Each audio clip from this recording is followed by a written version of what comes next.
Welcome r/Nuclearrevenge. My granduncle was a hero and a scoundrel, but he still died horribly. Edit. Grammar. Not sure if this belonged in this sub, but I couldn't find a more appropriate one. This will be an unusual one, since it's quite literally filled with tales of cruel and unusual punishments, but also because most of the story you'll read here are based not on the information provided by the ones exacting revenge, but rather by the one being revenged. Also, if I make some strange grammar mistake, please forgive me. English isn't my first language. So sit tight, grab yourself a nice warm cup of tea, because it will be luoong. Our story began almost over 100 years ago, in a rural northeastern Chinese village. The village itself wasn't a magnificent one, but it was fairly decent in size. In total, it consisted of around 900 individual households, which translates to a population of just over 3,000 people. Location-wise, it is situated in a fairly secluded area. It was so far away from the rest of the world, not a single soul outside of this village batted an eye on whatever inconsequential affair that transpired here. That effectively made my grandfather's older brother, my granduncle, a king of his own domain. No one really knew how he came to power, for his reign of blood and fire obscured this past. One may say he was once a man of righteousness and just, and he was simply corrupted by the sweet, thrilling opium of pure, unadulterated power. Then one would be lying. He was a scoundrel of the least kind, a wasp amongst fleas, even from the beginning. I'll spare you of the details, but some of his more notorious deeds included: hung a man in his home, and flogged him until the poor bastard shat himself, all because his kid fought my grandfather and won. Break a family's cast iron pot, because they offended him. Back then people only have one metal pot in each family. They can only use that for cooking, and they couldn't afford having another maid. A lady who spoke ill of him behind received a visit from him in person. He didn't know she said all that, but she thought he was there to kill her. By the time he left, and her family fished her out of their closet, the terrified lady went insane. People were terrified of him. That didn't change, even during the Japanese invasion of China in the late 1930s. The Imperial Japanese occupiers set up their supply base in the village. They picked this place due to its easily defendable position and sizable agricultural output. They appointed a soldier to govern over the village, who made sure that everybody would keep their heads down and be like the livestock they herd. It wasn't a simple task, mind you, since no one likes having an outsider tell them what to do, let alone a bloody foreigner. That is why, due to my granduncle's ruthlessness, he was appointed their head enforcer. His title was appointed Master of Tower, a position named after the large gun tower the Japanese army built in the middle of their garrison. They were catching wounded communist soldiers left and right, burning off their skin with boiling water, and burying them and their sympathizers alive. My granduncle carried out these raids. He was so good at his job, he was deemed a true believer of Imperial Japanese causes. The problem was, at that point he was already recruited by the communists. Communist forces were heavily engaged with the Japanese in the region. Casualties were high for the former due to their lack of equipment, training and supply. They resort to hit and run tactics for most occasions. So for an army depending heavily on mobility, they couldn't carry their wounded with them when they relocate. So they had to find villages to hide them, and send runners to keep in contact with them. Funny how TV shows nowadays would portray these desperate situations. Almost every single time, some kind of Deus Ex Machina would sweep in and save the day. That isn't how real life works. So for the communists in the village, oftentimes the hidden gets discovered, and the runners gets caught. Most of them were summarily executed, but some were saved by my granduncle. He had a tunnel dug directly underneath his home, a place where Japanese soldiers were least likely to search. He would drink and play Mahjong with the officers upstairs, and communist soldiers would be tending their wounds underground. When a runner got caught and was tied up, his head about to be separated from his body, my granduncle would go to the executioner, slip a couple pieces of silver lightning fast into the man's pocket, and say, "He's my relative visiting me from another village. Young folks does stupid things, can we at least forgive him this time?" the prisoner almost always get to walk away unharmed. He also carried out assassinations for the communists. Anyone working willingly in the tower, a Japanese sympathizer by definition, would often be found dead in their own house, strangled the night before. So my granduncle's got plenty of blood on his hand. Everyone in the village, besides his own family, hated him. Not only for the life he took during Japanese occupation, but also for what he has done. They couldn't do anything to him though, because after World War II officially ended, and Japanese military withdrew, communists appointed him the local secretary. But revenge eventually caught up with him. By the time Cultural Revolution came, the people finally got a chance to exact their revenge. My granduncle worked for the Japanese. Even if he worked as a spy, it was still a crime punishable by death in the eyes of those that hated him. So they came to their house one night, dragged the man off of his bed. Naked, ashamed and tied up like an animal, the mob released their years of anger in a string of brutal beating.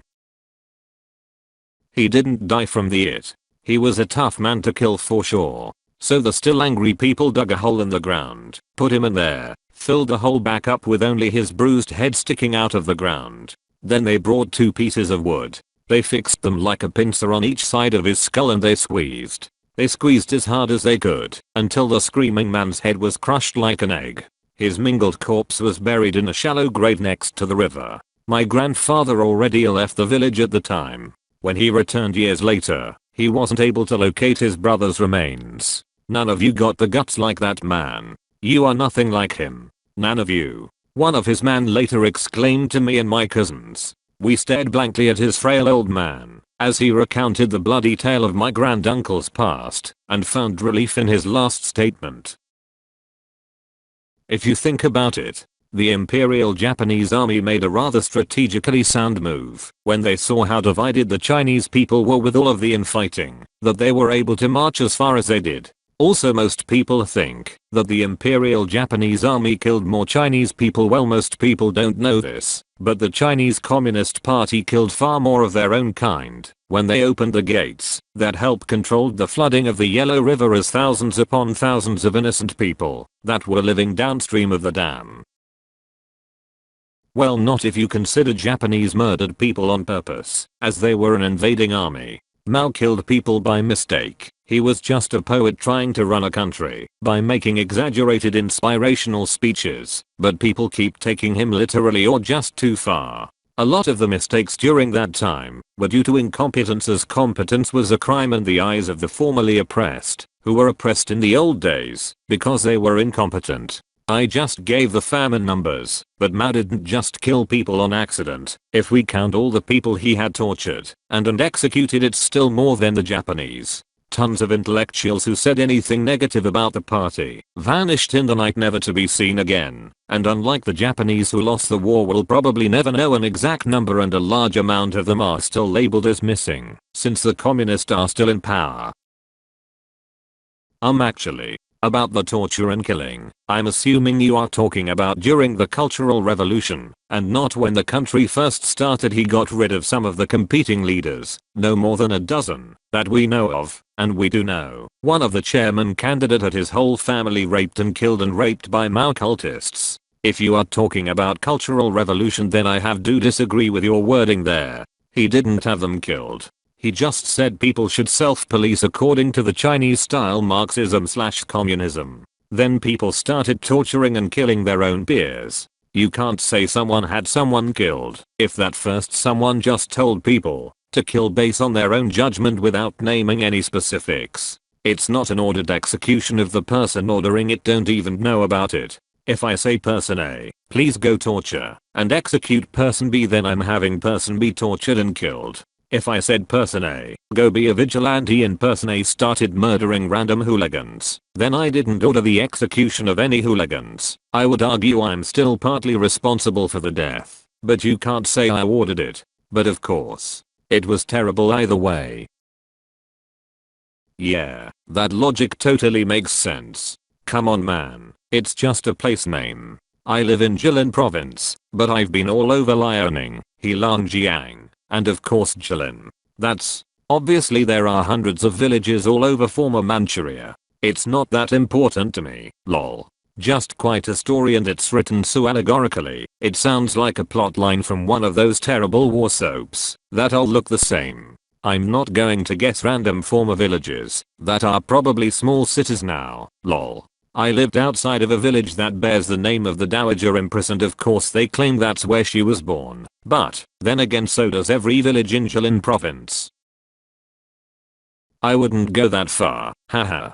I just mean I've been in China for a long time, and it sounds like one of those plots, but that's probably because they are written by Chinese people and you are Chinese, so I assume at least similar life experiences. I didn't mean it was terribly written. Those war dramas aren't terribly written, they are just sometimes overacted and cheesy, lol. My point was that it was well written. But you said northeastern, and about the Japanese I assumed it was actual. Of course that area you're talking about is the north and is eastern, compared to most of the rest of China, especially the south. So have you been to the Potala Palace replica? Every time I've been to Beijing, always doing other things, never make the trip out. Even I live so near to Shenyang, and I haven't been to the Forbidden City there, though I have been to the actual one a few times, haha.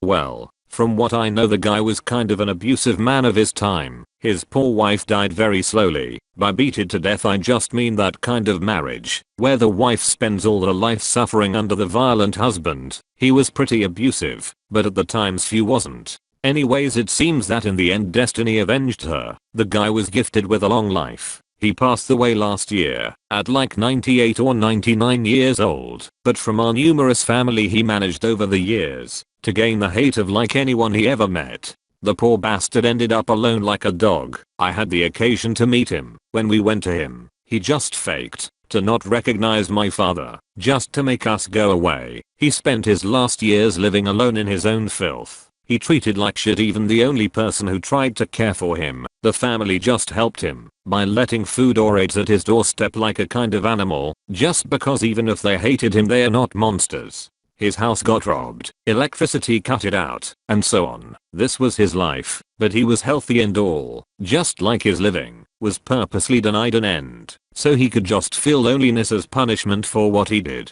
All the few things he owned, house too, were split up between my father and my uncle. We sold our part of the heritage, and bought a nice apartment in a new quartier of Cebu with the money.